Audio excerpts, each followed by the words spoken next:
Good evening, everybody. My name is Inhabit, and I work at the Auckland Museum for the public program. And tonight, I've got the privilege and the honor of interviewing one of my friends. Bulavinaka Daren, how are you? Bulavinaka, brother. Thanks for having me. I'm good, thank you. Thank you very much for accepting this invitation. So what I'm going to do, I'm going to just read to you, audience, people who are listening, a bit of bio from our friend Daren. It's quite extensive, but he's been busy, our Daren. So Daren Kamali, DK, is a poet, Pacific poet, writer, musician, and teacher and museum curator. He emerged on the Pacific writing scene as a Fijian writer, placing Fiji at the heart of much of his creative work. Kamali is a Wallis and Futuna native who was born in 1975 in Suva, Fiji, and has lived in New Zealand since 1992. He's married to Carmel Sepolini, and Kamali's debut album, Immigrant Story, in 2000, and EP album, Keep It Real, in 2005, share his personal experiences migrating to Aotearoa, New Zealand from Fiji in 1992. Daren infuses his Fijian and Wallis and Futunian heritage with poetry and creative writing by including chant, songs, and oral traditions. Much of his work is inspired and influenced by his experiences and upbringing in Fiji and in Aotearoa, New Zealand. He has a tendency to work across genres and languages, creating a unique blend of beats and lyrics. As a native speaker of Fijian, Kamali works with metaphors, imagery, and rhythm of the Fijian, English, and Māori languages. He is a senior Pacific curator at Auckland Libraries. So tonight, we are going to know better our guest, and we will make use of as many Fijian words, kupu in Māori, as we can for all of us to hear and try to learn more Fijian words. So Daren, is that okay? Is the bio quite summarize your experiences and your life? Yeah. Oh, thank you so much, bro. I mean, there's not enough space there. Thank you so much. Vinakavalivu ena na vinkarab chikuna mbugini kwa ni sambulo vinaka wikimuni na maram watikina turanga watike tona ngonele watikina ngoni tangani sa sema chikumaingo warongo chikumai webonu kede nedango Daren Kamali ya ususu mai Suva vasu mai levuka vasu talenga mai uvea futuna watike hamua watike Scotland ni sambulo vinaka talanga pe kemunto kede kena mamarau chiko na dapa na nguna na ni voso bakabiti sa lakumaingo bolekango na madawa lakumaingo ya na evango Daren Kamali lolom taliwan ni we kemundo kede. Greetings ni sambulo binaka to everybody listening in tonight or today this time. Thank you for having me, Maruru, Vinakavaliu for having me, and just telling them a bit of my background. I grew up in Suva in Samambula North, Tumbo Street. I was born there in the CWM hospital in Suva. 17 years of my life growing up there. My family is from the old capital, Ovalau, Levuka, and also linking to Wallis and Futuna and also to Samoa and the European side, the Scotland side. So yes, it's a privilege to be here tonight. For having me. Thank you very much, Daren, for this introduction for your work. Now, we've been preparing this, and we were talking, didn't we, when we were preparing this, the way that you use poems and songs to try to make sure that the language, is not, being, if you want, forgotten, not lost.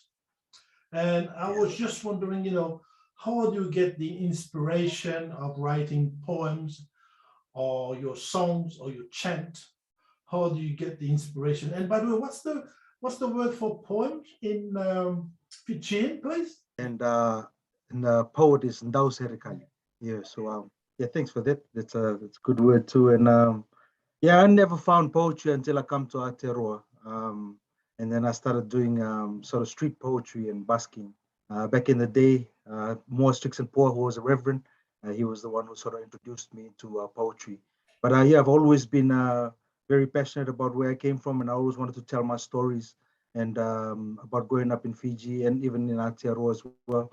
And in poetry was the awesome vehicle that I used when I found it here in Aotearoa. Actually, it found me in Auckland City, and yeah, and sort of I've always tried to incorporate the language into it. I want to know myself as a pan-Pacific poet, not just Fijian, but also incorporating other islands in my writing as well, because I've traveled extensively throughout the islands and overseas as well. But yeah, I'm always trying to use the metaphors of the islands.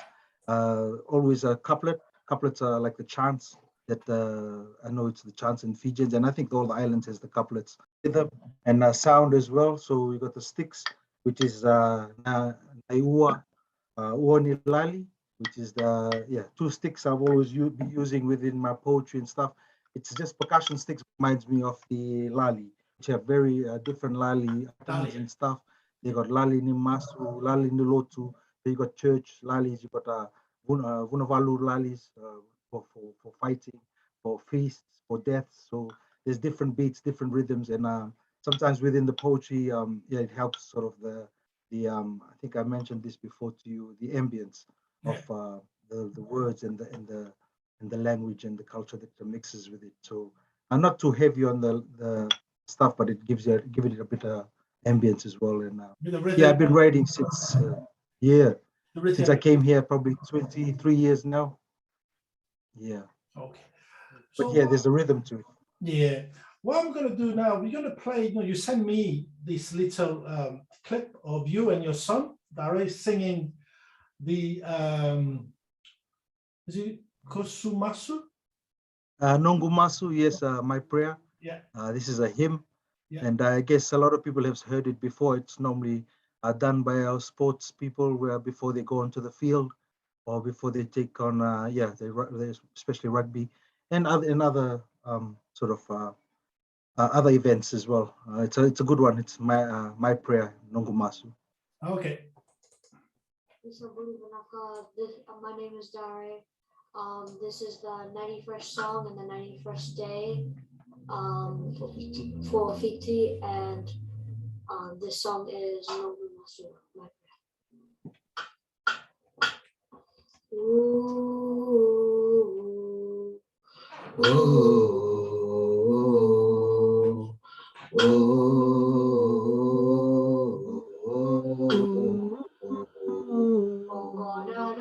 Nongumasu kanyu sangan rewa eu sere akarau anaya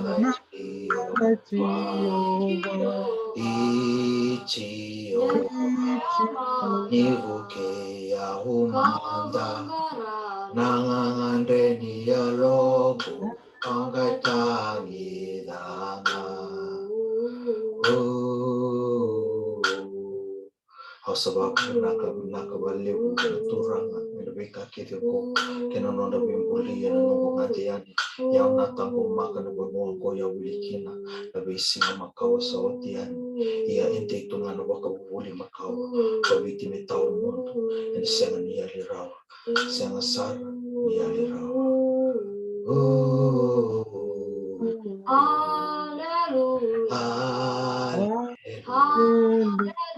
Mai waka aleluya, mai waka aleluya, aleluya,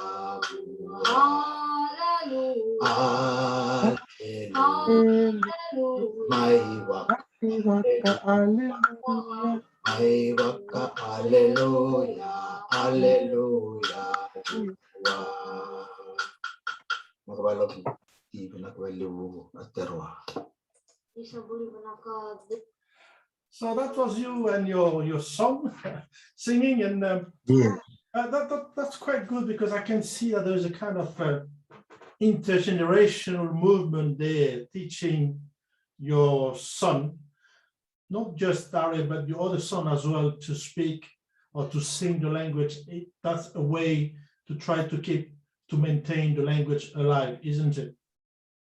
Yes, definitely. And yeah, I guess they're born here in Aotearoa, in New Zealand, in diaspora as well. And so I just try to, we normally speak English most of the time, and they speak at school as well. And here at home, common language because yeah, I'm married to a Samoan Tongan as well, who's New Zealand born.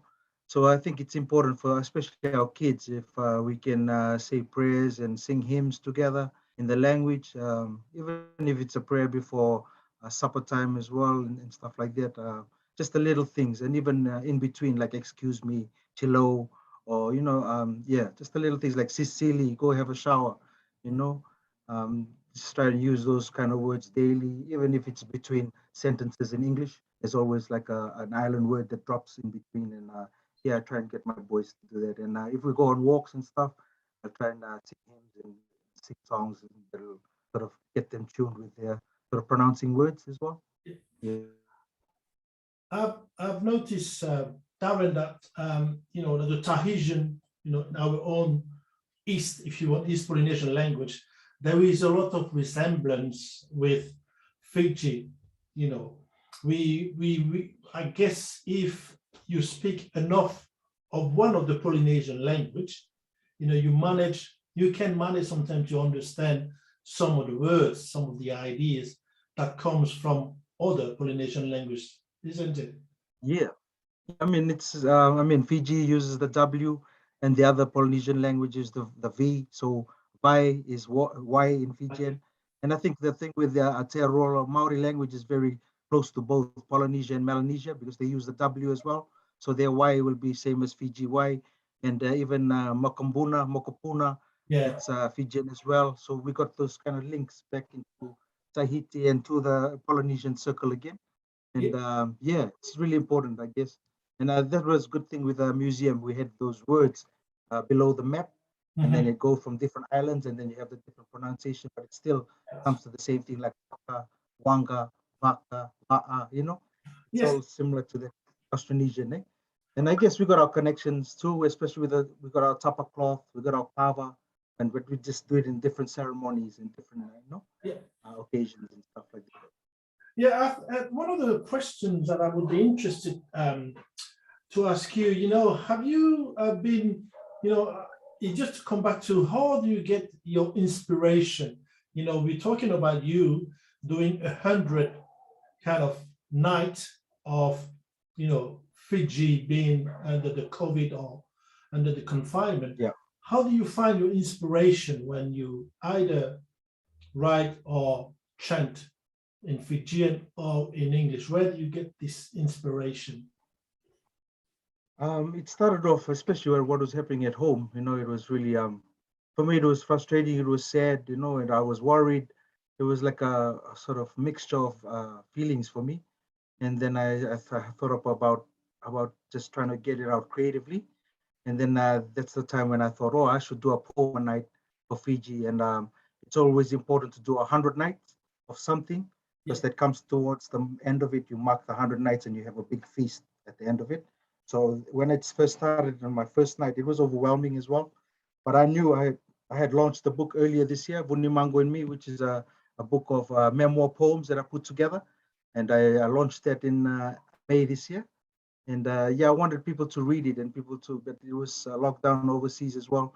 It was hard for them to get my books. And I thought, oh, I'd read my 3 publications online and get the whole world to listen to it, especially all our Fijians around the world who hasn't heard my poems or listened to me do stuff. And that would be one way of supporting our people back home and encouraging them to keep safe and, be safe in their bubble and stuff. There's 590 deaths at the moment in Fiji since April. So it was really serious for me. And I just went on. And then in between there, I got all my published poems that I wanted to read out, even my little rap, my little chants, it's different vocals that I use as well. So, and spoken word. So it's been a really good journey. 99th day today. My last day will be tomorrow, which is Mbongi Draw, the 100th night. And yeah, I'll miss it. And yeah, I had really good fun with people and supporting Fiji. No, it's good because we all have, in the Pacific, all the islands have been hit by the COVID, and we do have as well. We're already on 615 in Tahiti. So I am as well worried about it. Then, but I don't write poems. I just sing all songs and Yes. keep me going. So one of the questions as well I wanted to ask you, it's you were talking about this Lally, this flute that you were using sometimes. I'm just wondering, if you can remind us where is this this flute, this Lally comes from, and the story behind it, please. So this is a dulali. It's a nose flute, a Fijian nose flute. Yeah. They call it bitu denguvi. Bitu denguvi because bitu is bamboo and denguvi is blowing into it like with the nose, So it's a blowing instrument. It has been in Fiji for a long time. It's very legendary there, and there's still the last known legend of bitu denguvi is still there in that village called Nanaru village, which of the Nambati clan, which is in Kailevu on the east of Suva, which is not far from Nausori, if you go down to the capital. And he's 76 years old now. So yeah, and he's got no one to pass it on to because he doesn't have any sons or grandsons, but he's got two granddaughters, and they're in the process of talking about if they will be gifted with this gift of the Dulali, the Bitu movie. It's sort of legendary about a guy called man called Ramadake. He grew up in on the west coast of Viti Levu, which is in a place called Ra, and the village was Nanukulo, which is the black sand village. He grew up there, and he was banished from his village because he was a charmer. They're known as charmers who play the nose flute. The maidens really fall in love with him, so he was banished from his village, and he was sent to another island. But on the way to that island of Lovoni, which is in Levuka, which is the old capital of Fiji, before he reached there, he hid in another island called Makongai. Makongai Island was where lepers were sent to go and were banished from the mainland to not spread the virus. So he went and hid there as a half leper, half human, and he used to play his flute every day. And then all different maidens from across Fiji, all the ratu, the orators, the dancers, they came in search for this wonderful sound and this wonderful sort of, it's like calling them. And only once then he fell asleep because normally he echoes it to other islands because there's a lot of islands in Fiji. So he echoed across to another island. So whenever they came close to his island, they had to, they were sort of taken on a tangent to another island. But then he fell asleep one day while he was playing after he's played. And then these guys came straight to his island and the women saw him. And so he was half leper, half man. So they captured him eventually and they took him to Rewa, another place close to where it is now. And so the people of Rewa captured him and kept him there, captive for a long time. And then women of that place, that village in Rewa, when they go out fishing, they see a man standing on the shore and playing his nose flute. And sort of that is the legend story. But it is actually from a place called, like I said before, Nananu village, Nambati clan, and that's in the Tailevu at the moment. So it was one of the legendary tales. Thank you. No, my question was, this is a multicultural country, New Zealand, you've got different, and your wife is she Samoan or Tongan? Samoan Tongan, yeah, and Palangi. Yes. Yeah. So do your children, do they also learn a bit of either Samoan or Tongan on top of Fijian? Yes, because my my wife's dad stays with us as well, and he's a fluent speaking Samoan. He stays here with us, and sometimes they go over to my mom's place, who speaks to them a bit in Fijian as well. So it's good. yeah, it's good to have this kind of 3 generations under the same roof, so you can, it's usually the grandparents that teach their grandchildren how to speak the language. That's quite good. But yeah, that's right. Yeah, my question is, when you don't have this kind of setup, where would you go? Where would you go to learn your language if you don't go, if you don't learn out of the books, or listening to songs or singing or learning poems, where would you do? What do you think is the kind of another trigger to learn the whatever language, and in this case, Fijian language? What do you think young people should? Yeah, I guess it's easier for the young ones to for us to talk with them and teach them. But if you're older, I guess you can make up your own mind if you wanted to go and start learning at centers like the Education Center, Pacific Education Center, and other places like that. But yeah, I guess with them, we sort of, it's not complete sentences that they learn, but they learn words and the meaning of words and the manner of the different words. It's hard to string a sentence together for them, I guess, because they're continuously learning in different ways. And I speak just the Bowen side, or I understand the Bowen language of Fiji, and that's just one dialect of the 300 dialects. Yes. And the Bowen dialect is the common dialect that we speak in Fiji for the whole of Fiji, and so that's what I do understand and I do speak. So every village will have a different dialect and a different way of understanding and translating as well into the English. Okay, it seems to me that Fijian also, well, when I look at the Fiji team, rugby team, 7, especially 7, they seem to be the people who speak in Fijian, one of the rare, team that speak in Fijian. You look at the, you see they seem to be keeping it. Is it because sport? Is it because sport is one of the places where you have to, or is it because you might have when you grew up, you did speak the language because you came from the village within this? So do you think it's either sport, or are you just when you grow up in one of those remote villages, you will need to speak the language? As you say, yeah, you got so many different dialects anyway. Yes, that's right. And I grew up in Suva, so most of us from outside, even from villages, they came to Suva to go to school and get educated there. So yeah, we learned English in Fiji. We've been taught English in school, as well as Fijian. Growing up there, I grew up as a Catholic in Maris Brothers Primary School and High School, and they taught us religion, and Fijian as well was part of it. So the Bowen language was taught to us growing up at school, and while we were socializing with our friends as well, and other people out there, and not just Fijian, there was different languages. There could be a little bit of Indian in the sentence, Fijian, Indian, Rotsuman. You can mix it all in one sentence, and that's how we grew up in Fiji. And it's very multiracial too there. A lot of Polynesians in Fiji too, and like myself. And then yeah, we all grew up in Suva, but learning Fijian off each other and from school and from church. And I guess that's where the English comes common as well, or the French, hey? Yeah. And now in the different colonies, and yeah.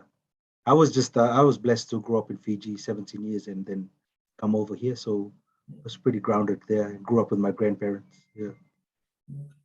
Is there, I was just going to ask you if you could, is there a poem that you have prepared, or maybe a little note of or song that you might want to grace us with before we finish? Well, this is yeah, I think I did this one yesterday for my 98th one. Yeah. Yeah, it is an old one as well. Yeah, it's a bilingual one. But I'll play a bit of nose flute and I'll get it. Cheers. Thank you.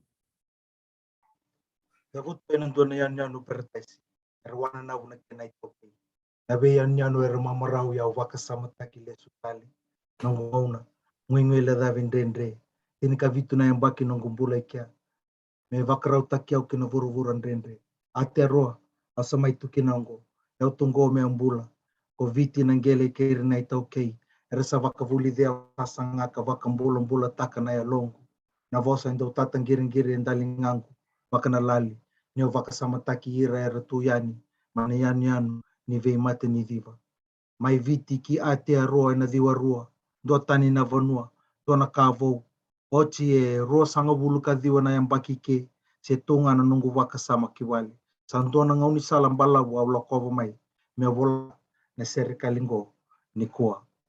Coming from an island paradise where the people are nice, the isles are full of smiles, I track back in time memorable moments of mine, then beautiful days of my life. nurturing me for this world of strife. Learned all I can from the land. People has taught me how to strive, fight, keep my spirit alive. Memories of those times in my head, ringing like bells, thinking about my people back in the island of pearly shells. From Fiji to Aotearoa in 92, a different land, something new. 29 years past, my memories of home still last. I've come a long way to wrap this poetry here this day. In my mind, in my head, I can hear my ancestors say, try your best to never go astray. Try to tidy up on your yesterday. Never forget the old ways, my son. Listen, hey. So that's it, my friend. Thank you very much. And it was a pleasure and an honor to have you and to talk about language, because we need to bring back this idea of we need to revitalize, we need to revive the languages, all of them that we have weeks for. We need to revitalize it. We need to give it a push. Otherwise it's going to end up like on the ventilator for the people in Fiji or in Tahiti or in New Caledonia. So we need to do that. So once more, thank you very much. And if you want to finish it off with the prayer, or it's up to you, Daren. Yes, sir. I just want to say, Maruru, Vinakawakalevu, Anna, thank you so much for what you do and all your work. No mudaka na vei kakede, tostonga na masu, kalungata chiko, Anna, Vinakawakalevu. Thank you. And to all the listeners. Thank you to all those listening.